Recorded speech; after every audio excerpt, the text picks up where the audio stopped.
Kim Jan-seong, um estudante de boas na Coreia que, do nada, virou o Lorde Demônio Credos. Tipo, o cara era o chefão final de um jogo que ele curtia pra caramba.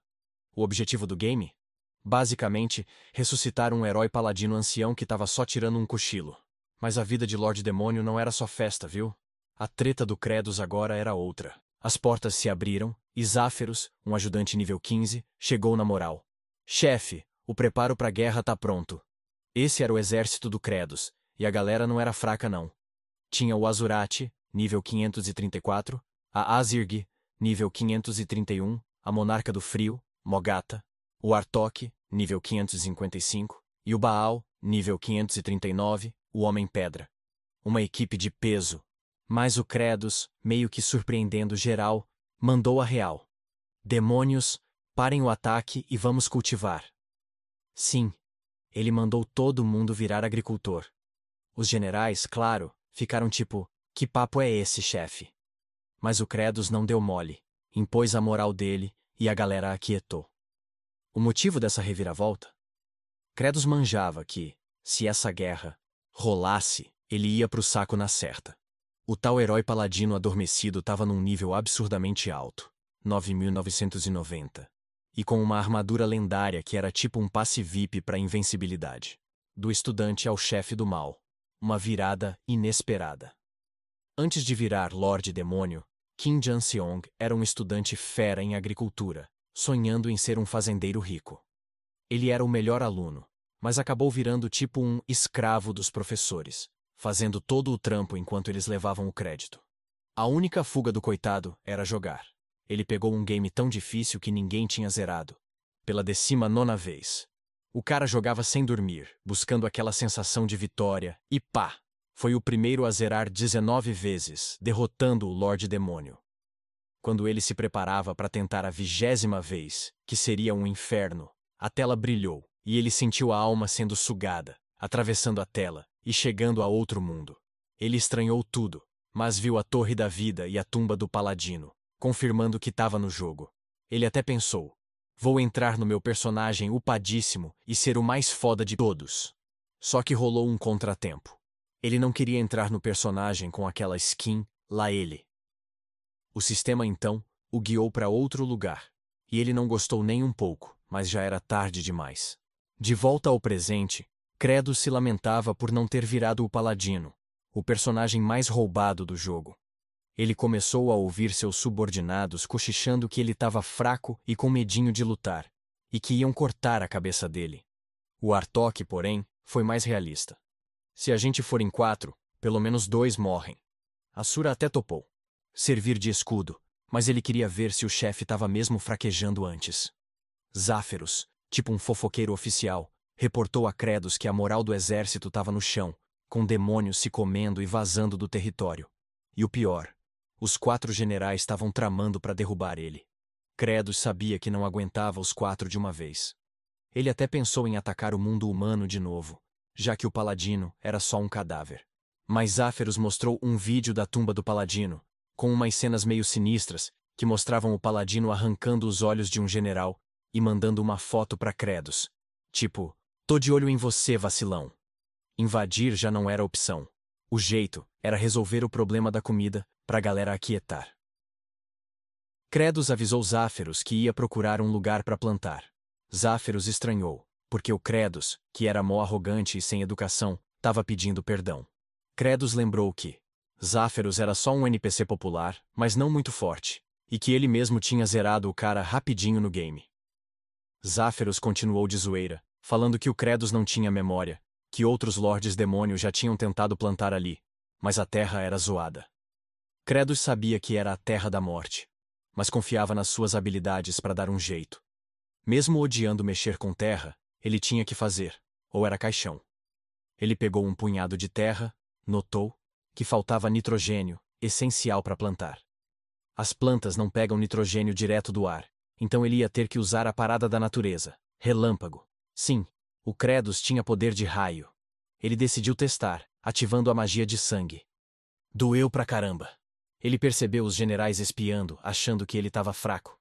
Ele deu um berro, mas Záferos, sem filtro, disse que ele estava 100% mais fraco e não assustava ninguém. Com raiva, Credos continuou se rasgando para ativar o golpe de sangue, espalhando sangue para todo lado. Os demônios se aproximaram com expressões não muito amigáveis. A cena mudou para o paladino. Mesmo com a memória meio confusa, ele lembrava que tinha vivido aquilo mais de 10 vezes, sempre sendo levado por um chamado. Mas agora, o chamado não vinha mais. Voltando para o Credos e os generais, o Azurati estava com uma vontade louca de massagear o protagonista. Credos sabia que eles eram brabos e que ele não ia conseguir usar as habilidades, achando que ia morrer fácil. Mas o Azurati sentiu a pressão do Credos e achou da hora. Será que ele conseguia vencer os 4? Azurati decidiu ir sozinho. Os outros generais falaram que iam só assistir e só entravam na treta se vissem que dava para ganhar. Záferos já abriu uma live porque a tradição mandava a luta ser até a morte, sem desistir. Azurati começou, mas o Credos já estava cagado de medo.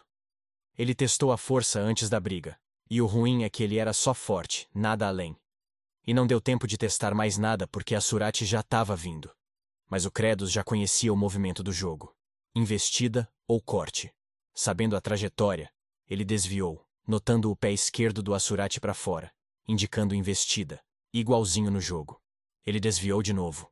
Os generais repararam que o Credos teve a chance de cortar o braço do Azurati, mas não o fez. O Credos continuava desviando de tudo, porque os movimentos eram idênticos aos do game. Ele já tinha derrotado o Azurati no jogo depois de morrer 128 vezes. Ou seja, o Credos manjava dos Paranauê. Os generais continuavam observando, sentindo a pressão da luta. O Azurati não conseguia acertar o Credos. Artok comentou que o protagonista estava tirando onda, rindo da fraqueza do Azurati. O Azurati realmente não estava conseguindo lidar. O Credos ficou mais aliviado, percebendo que mesmo sem derrotar Azurati, o mundo era idêntico ao jogo. Aí o sistema apareceu, tipo um pop-up, dizendo que o Credos tinha sacado a regra básica daquele mundo. O sistema continuou, falando que, como recompensa por desviar de tudo, ele liberou a função de alvejamento. Agora, um alvo grandão aparecia na cara do Azurati. Credos resolveu tentar de novo. Ele ativou o golpe de sangue e lá se foi o Azurati. Os generais ficaram de cara com o poder, achando que o golpe era o suficiente para derrubar o Credos de uma vez.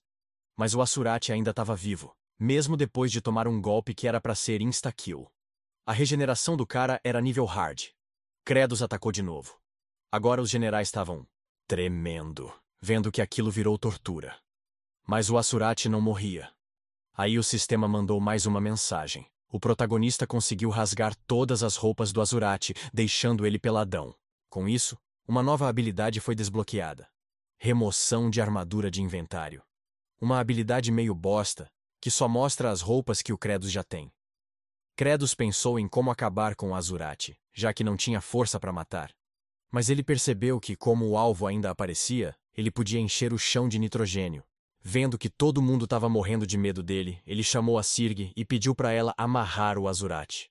Um tempo depois, o Azurati já estava amarrado. Esse era o primeiro passo do Credos, ter um para-raio humano. O maluco acordou, se gabando de ser Azurati, o imortal, e que o Lorde Demônio não conseguia matar ele. Aí o Credos entrou no passo 2. Oxidar o hidrogênio e virar nitrito. Ele pediu para o Artok cobrir a área com uma névoa densa, com água fluindo.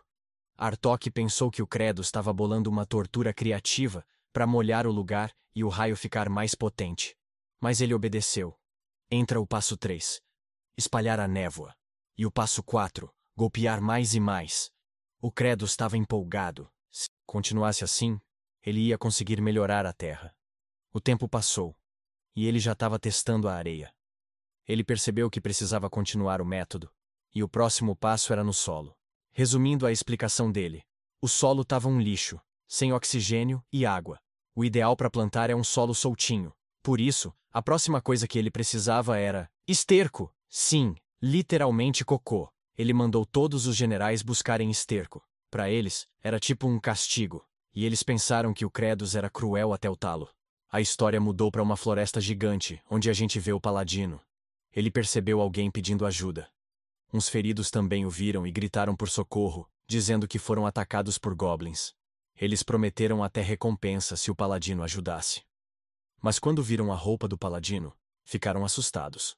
O Kinch falou que não precisavam ter medo, que ele não era suspeito, mas ele parecia muito suspeito. O paladino perguntou se um dos feridos machucou a perna e, sem esperar resposta, jogou o cara nas costas, pedindo para o outro mostrar o caminho. O homem se apresentou como Reiva de Acharan e o seu servente de Al Fronteira. Os caras curiosos perguntaram quem era o paladino, mas ele não quis dizer. A história voltou para as terras desoladas. Dentro do castelo, os generais conversavam. Artok estava pensando em como levar Cocô pro Credos. O que eles iam fazer? Produzir eles mesmos? Sirgi achou loucura e nojento. O Baal falou que fazia tempo que não comia. Artok respondeu que, mesmo se cagasse, não daria a própria merda, sugerindo que era melhor ir lá fora e pegar de outros demônios. Um tempo depois, numa vila, um demônio estava implorando por piedade. Ele disse que assistir era pior e que ele não conseguia cagar.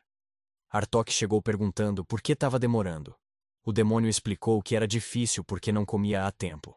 Artok, sem paciência, decidiu bater no demônio até ele cagar. Ele virou uma mão, mas o Baal segurou o Artok. Artok não entendeu. Baal explicou que se ele perfurasse o estômago, o Goblin ia morrer, e eles ficariam sem cocô. Artok achou que o Baal estava meio inteligente, para quem era burro que nem pedra. Mas Artok pensou em alimentar o cara com a carne do Baal. O Homem-Pedra ficou de poucas ideias. O demônio sentiu a pressão das duas auras e percebeu que, se não cagou até agora, não ia cagar mais. Os dois lords estavam prestes a se pegar, mas o Credos chegou perguntando que merda eles estavam fazendo. Ele nocauteou os dois e avisou que demônios também não são os únicos que cagam. Já no castelo, ele comentou que não adiantava pegar cocô sem nutriente. Eles precisavam de fezes que servissem para fazer adubo. Tipo, papo de merda, literalmente. O Credos explicou que para fazer adubo era fácil. Pó de madeira, ervas, solo, cascas de ovo e cocô. Pó de madeira e ervas eles pegavam nas casas abandonadas.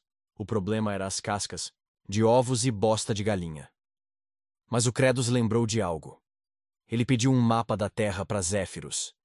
No mapa, ele viu que era igualzinho ao do jogo, e que tinha um lugar específico para pegar isso.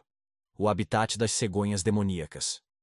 No jogo, elas estavam por todo canto, o que era bom, porque significava que elas comiam coisas boas, e cagavam e botavam ovos lá. Zéfiros perguntou se ele realmente ia pegar cocô de cegonha. Ele explicou que o lugar era conhecido como Montanha Sem Volta, sem lugar para segurar. E se caísse, já era. O Credos sabia bem disso, porque no jogo não era um lugar acessível, mas ele conseguia escalar. Dito e feito, já estavam no lar das cegonhas. Os generais, claro, se perguntaram: que porra o Credos ia fazer? Muitos já tentaram escalar e caíram. O Credos disse que ia escalar, e lá em cima, ia jogar umas bolas cheias de cascas de ovos e fezes para eles pegarem. Se o plano rolasse, todo mundo ia comer bem. De frente pro desafio, o protagonista lembrou que na terceira jogatina dele, ele tentou de tudo para subir. E ele correu, sabendo que tentou centenas de vezes e morria direto. Mas agora, a parada era diferente. Ele conseguiu se agarrar, mas e agora? Como subir? Ele mandou o sistema abrir e desequipar tudo. Os generais não entenderam nada. A cena era grotesca, mas era o jeito. O protagonista começou a rolar o corpo. A Siga até tapou a cara para não ver. Mas o protagonista equipou tudo de novo e continuou no bug. Desequipava e equipava de novo. Ia e voltava. Finalmente, o lazarento chegou no topo. Esse maluco sabia que o bug era possível porque ele já tinha tentado antes no jogo. Baal disse que, já que a Majestade prometeu alimentar eles, ele ia subir para ajudar. Mas o Zéfiros sabia que não era tão fácil assim. Baal já estava correndo, dizendo que ia seguir a Majestade até o fim. Mas o Credos gritou, perguntando o que ele estava fazendo. Sabia que ia dar ruim. E, como previsto, o Baal não conseguiu.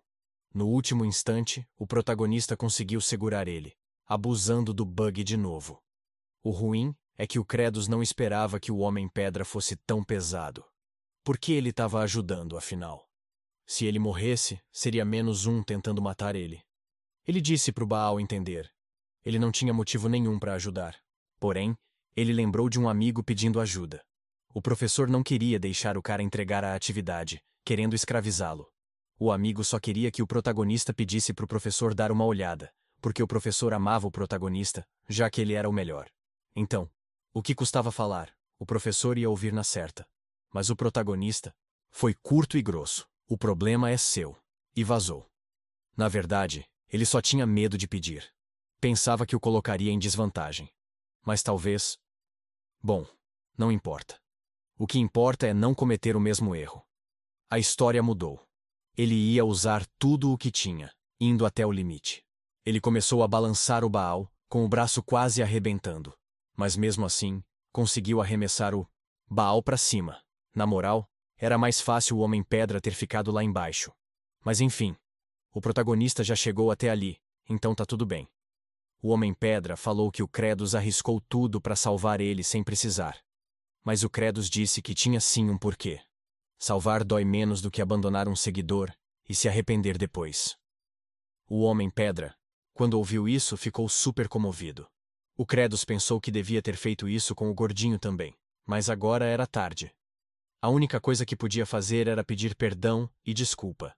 Credos, então, recebeu uma notificação do sistema. O sistema disse que, mesmo não acostumado com o corpo do Rei Demônio, ele usou toda a sua força. Como resultado, agora ele tinha a devoção completa do Baal. O Credos se perguntou se o Baal estava tão agradecido assim.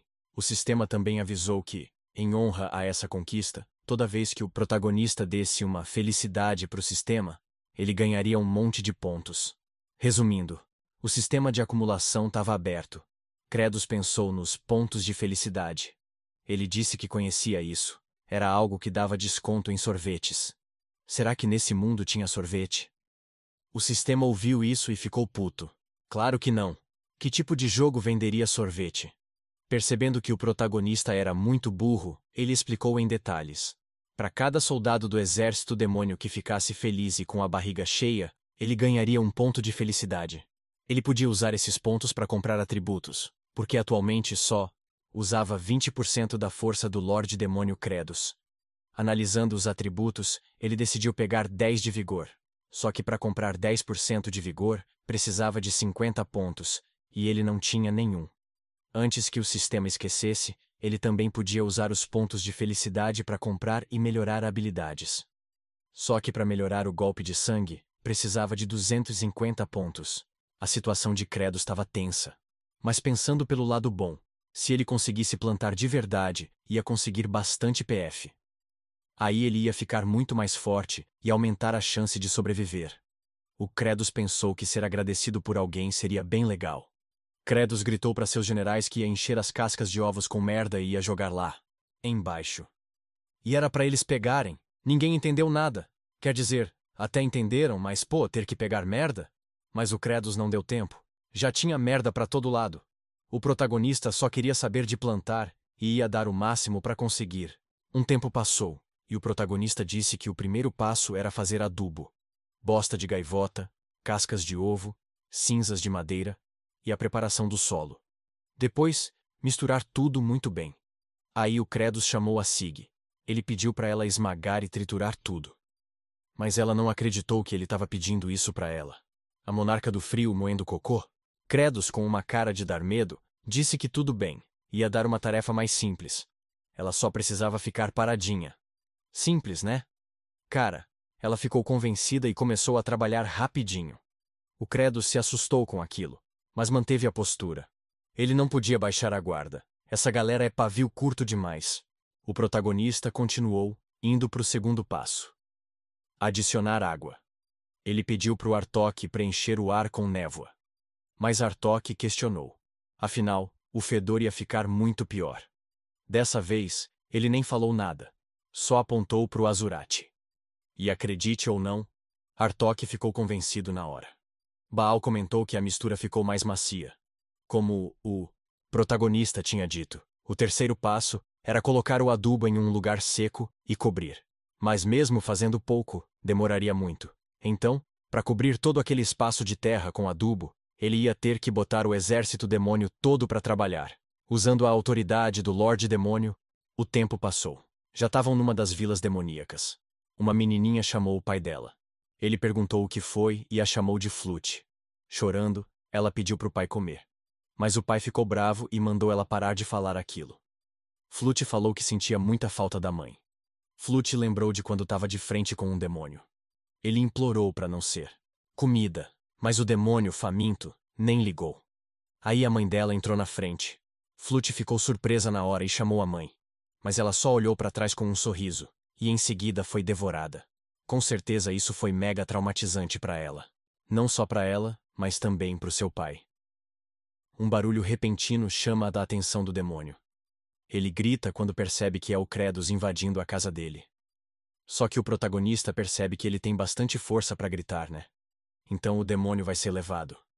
Só que o maluco não quer ir, porque se ele for, a Flute vai ficar. E se ela ficar, vai ser devorada por outros demônios. O Credos não liga muito. Ele só quer saber mesmo a quantidade de demônios que eles já pegaram. O magrelo responde que foram só 20. E eles precisam de mais 30. Mas olhando para trás, ele vê a pequena Flute chorando. E se lembra de quando enfrentou ela no jogo. Ele não pensou muito em matá-la. Mas agora, vendo ela daquele jeito, chorando que nem filhote de gato molhado, bateu um sentimento no grandioso Lorde Credos. Então ele decreta na tora: tá proibido comer a própria espécie. Acabou a selvageria. Passa um tempo, agora a gente vê os demônios fazendo adubo. Um deles, indignado, solta: pô, velho, por que a gente tá gastando nossa força com essa palhaçada? O outro responde seco: fica quieto, se reclamar demais o Lorde te transforma em fertilizante. Mas o tal do Jirok? Tá nem aí. Vamos morrer de qualquer jeito. Mesmo que o solo fique fértil, vai plantar o quê? A gente não tem nem semente. Credos escuta aquilo e solta: tá curioso, né? Então me segue. Eu vi um bagulho interessante ontem. Uma flor roxa. Você quer plantar flor, é isso mesmo? Não a flor, a raiz. A raiz é que me chamou a atenção. Mas essa porra aí dá dor de barriga braba. E pode matar. Credos nem pisca. Ótimo. Vamos fazer o teste agora mesmo. Por quê? Olha lá. Tua filha já tá comendo. Quando o demônio escuta a situação, corre desesperado para casa para ver sua filha.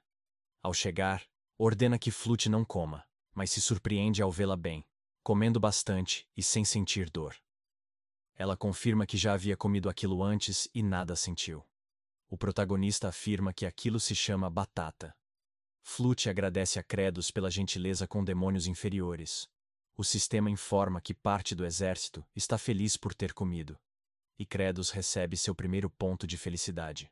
O protagonista recorda que Flute antes era aterrorizante, mas agora está fofa. Ele sorri e diz a ela para comer bastante até crescer. Mas sua expressão assusta todos, levando Flute a largar a comida. Na verdade, ele queria apenas encorajá-la. É explicado que o território do protagonista é dividido em 5 áreas, e eles estão na mais profunda, com clima extremo. Em regiões semelhantes, como os planaltos andinos, batatas venenosas eram consumidas por necessidade, causando mortes até que os humanos conseguissem torná-las comestíveis. Jirok avisa que tudo foi preparado. Credos ordena a Baal que comece. O processo envolve congelar as batatas por 5 noites, depois derretê-las, esmagá-las e evaporar o veneno. Após isso, elas são secas, guardadas e finalmente cozidas. Credos manda Zéfiros reunir o esquadrão de cultivo, avisando que é hora do lanche. Com poucas batatas, cada um pega apenas 2. Zéfiros pergunta se há chance de produzirem mais, mas Credos duvida, pois ainda precisam multiplicar o cultivo. Alguns demônios desconfiam da segurança das batatas. Um deles menciona que um tio morreu ao comê-las. Jirok insiste que são seguras, mas é ridicularizado. Ainda assim, come e grita: vida longa ao rei demônio. O restante, encorajado, começa a comer e se alinham diante de Credos. Alguns mal acreditam que o Lorde Demônio forneceu comida. O sistema informa que o protagonista ganhou mais 50 pontos de PF. Ele decide acumular pontos por enquanto.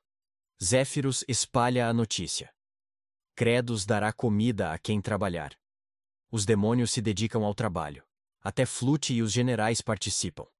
O solo é preparado, mas o território é vasto demais para o esquadrão cobrir. Zurashi sofre com dor, mas Credos continua batendo nele.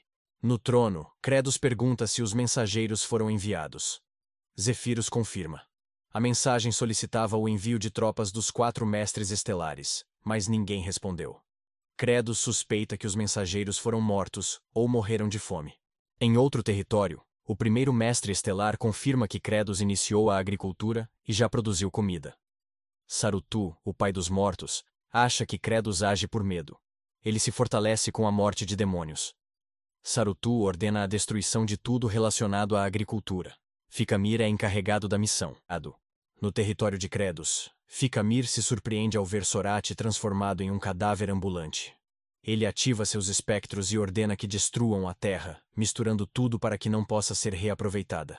Sorate observa tudo em silêncio, pois sabia que o plano do protagonista envolvia exatamente isso: misturar bem o solo, algo que antes era inviável por falta de pessoal.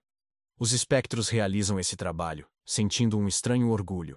Quando o sol nasce, eles morrem felizes por terem sido produtivos. Fikamir se emociona ao ver isso. No armazém, o protagonista analisa batatas dorminhocas, que não cresceram por terem entrado em dormência. Ele explica que podem despertar se mantidas a 4 graus por semanas. Sirgi poderia ajudar, mas está estressada. Artok tentou aumentar a temperatura com exercícios, mas falhou. Credos chama Zéfiros e segue para a fazenda. Ao chegar, encontra o solo fértil. O plano de Sarutu falhou. Baal encontra Fikamir escondido. Credos o reconhece e o agride. Ao ser questionado, Credos diz que espancar é a melhor forma de lidar com suspeitos.